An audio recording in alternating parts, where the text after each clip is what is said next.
Halo, pecinta sport semua. Gimana kabar kalian? Kali ini kita akan membahas tentang Mandalika yang akan menjadi seri penentuan juara dunia Superbike antara Jonathan Rea versus Toprak Razgatlioglu. Untuk saat ini, pembalap asal Turki Toprak Razgatlioglu, Pata Yamaha with Bricks WSBK Team, unggul 30 poin atas Jonathan Rea dari Kawasaki Racing Team.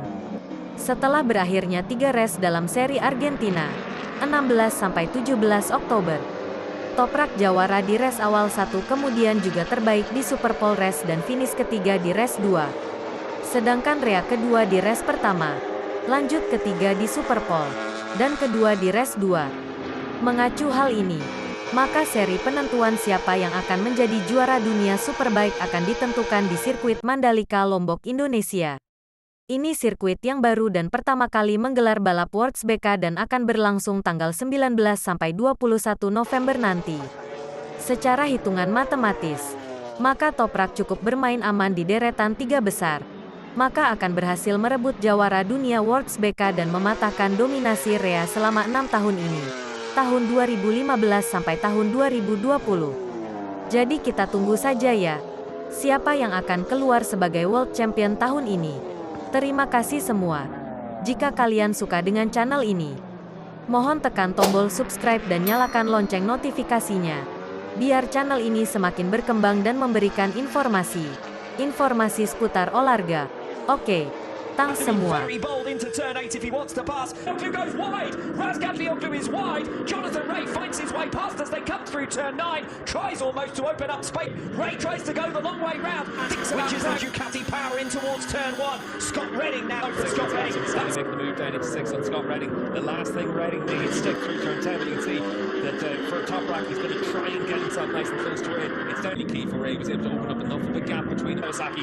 But Toprak right now really able to latch on to back Jonathan Rea. Saw here in 2019 from Alvaro Bautista, it is not easy if he can get on terms now with Razgatlioglu. Bassani kicking on, he's been brilliant all weekend, and he might do a favour to the reigning world champion. They come down advantage here from the number 54 Yamaha. He doesn't want to overcook it this time in towards turn 8. He's got to settle in behind Jonathan Rea, and that gap in towards turn 10. They're side by side again, the 2 race leaders, into the 10th turn on lap number 3. Toprak has got it stopped. Rea thought off by either of the 2 Ducati men behind. Rea's going to be under pressure, but he needs to focus on Toprak as much as anything else, because he can afford entertainment on the opening 2.5 laps. Jonathan Rea looking to recover now on Razgatlioglu, the race leader. He was 0.4 of a second faster than him on 1:38.587, but Rea is still menacing on his tail. You can see Rea's able to hold a tighter line through 1 to try and give him that slingshot. That's where Axel Bassani made his pass on Scott Redding for 3rd place. It's where he had a go for 2nd position a lap ago. It's where he's going to have a go on lap number 4. Super stuff. And Redding also thinking about a move on Razgatlioglu.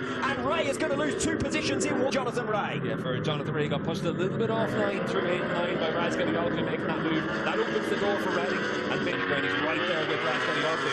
I think to keep all that pressure on the Turkish rider. Best thing that Jonathan Rea can do now is stick to the tail of Scott Rea. 6 and 7 in the Superpole race this morning and couldn't do so. Redding is closer than he's ever been in this race to the tail of Toprak Razgatlioglu. Capitalised, and Jonathan Rea has got his hands full here with Axel Bassani. Look at Redding's speed coming through turns 1 and 2. It's single file through 3 and 4 on. That might present an opportunity here to Scott Redding. Redding thinks about it. Razgatlioglu a little bit tighter this time around, and Redding has got a brilliant run here on Razgatlioglu, and Rea is waiting in the wings. He needs to try and capitalise. He's not able to do so. Get that inside line down towards 8 and 9. You can see for Toprak, he's closed up on Redding. Redding well wide.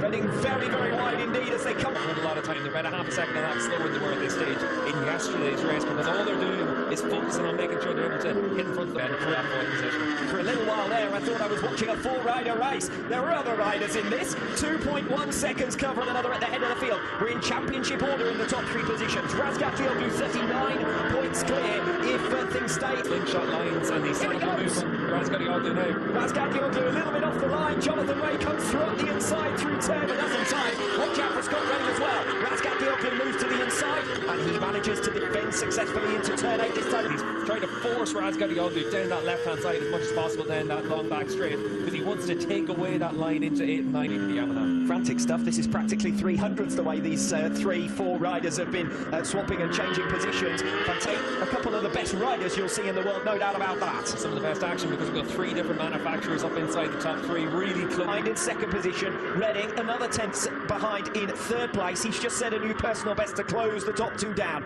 Axe on Razgatlioglu, the race leader. Van der Mark, Rinaldi and Locatelli, still your order inside those top 7 positions. They're still all covered by... Obviously, riders ride to their strengths. They race to their strengths. Toprak is on the brakes, so into turn 1, he's braking as late as possible. Jonathan Ray's dressing to see how the different riders are having to use the strengths of their bikes relative to one another. Interesting to ride on board there with Scott Redding as well, as Jonathan worth enough for Ray to find his way through on Toprak. Toprak a little bit wide there, but Ray not quite close enough to capitalise. Razgatlioglu gathers it. Enter your power, so that slipstream becomes even more important. As Redding then watches on, and Ray still attacks Razgatli. Lose another 5 points. 39, as I mentioned previously, would be the gap. He can't afford to slip further in a race. No, and it is now a leading group of 3. You can see every 7 we've seen. The first time in this race where we've actually seen the riders get themselves down to a pace where they weren't knocking spots off each other all the way through the lap. Brilliant from Jonathan Ray. He's found something in race 2 so far that he has not been able to show at any other time this weekend. He's got to keep up with him. He's not struggling to keep up with Razgatlioglu here. You see him change up to 5th, now to 6th. Now he's going to look to the inside into 9, not quite for Jonathan Ray. Yeah, you can see there once we clicked into 6th gear on board with Ray that the Yamaha just had that a step. Obviously not from World SP, evenly matched for top speed. Razgatlioglu offline as they came through turn 10. It's going to leave him out of position throughout the twisty infield section. 15 and in towards turn 15. We ride on board with Toprak Razgatlioglu watching backwards at Jonathan Ray. He's going to look to make his move then. So for Jonathan Ray, it's about defending from Scott Redding now.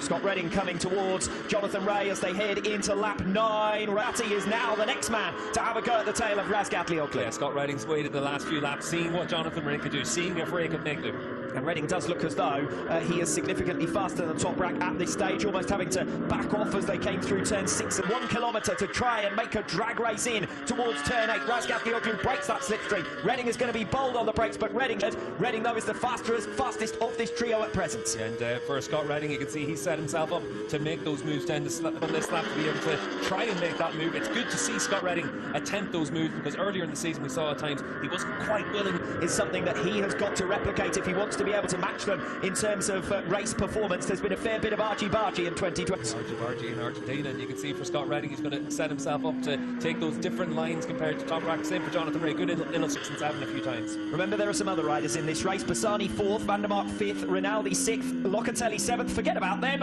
Or Bologna down the back straight in towards turn 8. Razgatlioglu in the slipstream, Jonathan Ray with a double slipstream. Here goes Ray. Maybe a little bit too far back as we ride on board with Kawasaki. Redding looks a little bit wide himself, but it's a late apex towards turn K where only one guy wins, and it's so predictable. I'll tell you what a cracker this season has been. I'm going to be lost for words before Redding just starting to stretch his legs a little. Yeah, Redding's opened up a couple of tenths per second on Razgatlioglu in that final sector. We saw Toprak through turn 10. He was a little last time around. It was a personal best for Bassani and for Scott Redding as well last time around. So both of those Ducati riders really coming strong. That's this phase of the race. We head into the second half of proceedings.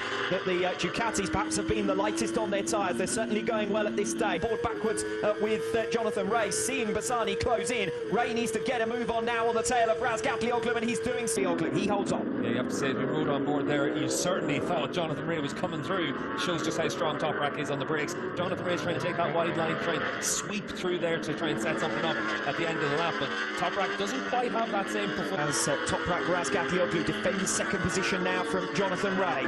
Bit of calm at last on lap 11 of 20. Still right with them. Gained ground. He was just 0.2 of a second down on Jonathan Ray at one stage on that lap. Another new personal best from Bassani, a 1:38 time. Bassani now right on his tail for third position. Well, I'll tell you what, if Bassani can pass any of these 3 riders in front of him, he will have done a stage. Scott Redding with a new fastest lap of the race last time around, and Toprak was another couple of tenths of a second faster than Jonathan Ray. So even Toprak has had that edge all the way through this weekend. Looks like as we move into the second half of this race, he's got those couple of tenths of a second in hand again. Bassani wasn't only around, eventually brought home a second position that is as valuable as a win for the likes of the Moto Corsa team. It's really at 11 so far on lap 12. He's been held successfully at bay by Jonathan Ray, who's made another couple of tenths of a second in that last sector. We've seen it all the way through this weekend. The Ducati has been a really strong package. Try and practice with 4 Ducatis up inside to try and hold on to their podium spots. Ray's done a good job last time. 2 to go, into turn 20 goes Toprak Razgatlioglu. Redding, we know, has the acceleration off the final turn, but it's going to be Toprak Razgatlioglu with his first race victory since Donington Park.